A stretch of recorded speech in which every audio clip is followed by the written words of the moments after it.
All right, Miss Elkins here again to help you out with homework 24. Thursday, the last 5 questions on homework 24. You ready for this? All right, hope you're doing good. Number 16 says classify the number using the most specific category. The number is negative 99 and 9/10. Because it has a decimal, it is not a natural number or a whole number or an integer. It's only considered a rational number. Don't let that negative sign fool you. That doesn't automatically make it an integer. Okay, number 17. In Mrs. McCaslin's classes, there are 3 boys for every 4 girls. If she has 39 boys in her classes, how many girls are there in Mrs. McCaslin's classes?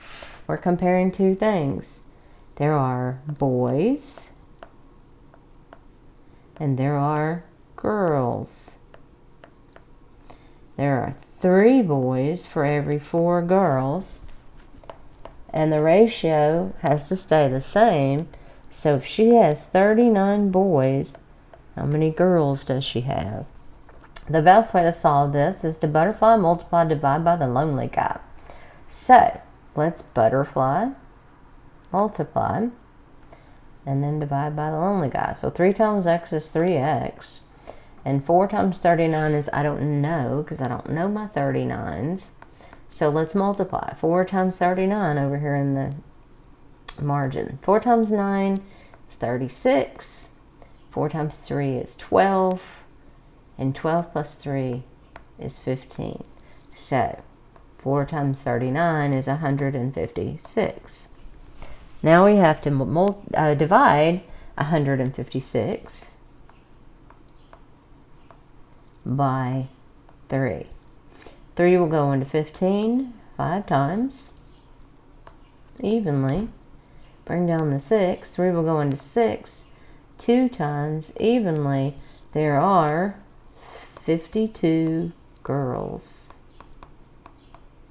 in her classes. All right, number 18. I'm going to circle that.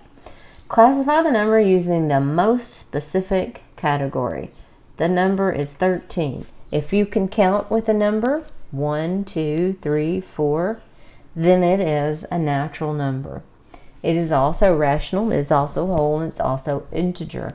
But the most specific category for 13 is a natural number. Number 19 is my favorite question. This question goes out to all of you who always wonder, why do we buy so many watermelons in math class?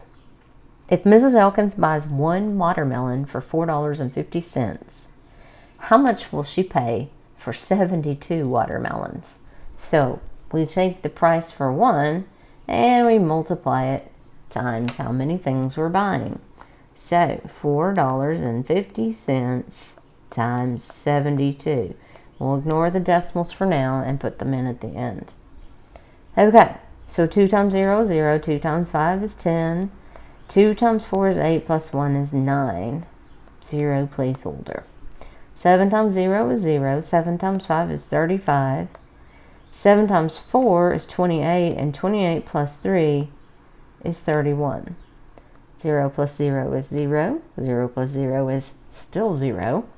9 plus 5 is 14, 1 plus 1 is 2, and 3 plus nothing is 3. But wait, I've got 2 decimal places in my problem, so 2 decimal places in my answer. I'm going to have to pay $324 for those 72 watermelons. Yikes. I don't think I'll buy them. All right, last problem, number 20. Find the area of the triangle. Remember, A equals 1/2 BH. There's the formula in case you forgot. All right, so if we're going to fill in that formula with the numbers that were given, we have a base and a height here. I'm going to say 1/2 times 6 times 11. Oh, I mixed those numbers up. Does anybody know why I mixed those numbers up? Because I had a really good reason. And the really good reason I had for mixing those numbers up is because I can do 1/2 of 6 in my head. What's half of 6, everybody? Oh, 3, you say? Absolutely right. So proud of how smart you guys are. So half of 6 is 3, and then 3 times 11, that's 33. The area of that triangle, 33 square yards. Whew, awesome work, everybody. Don't forget to fill out the form online, and remember, I will correct anything that's counted wrong that's not supposed to be. Love you guys. I hope I get to see you again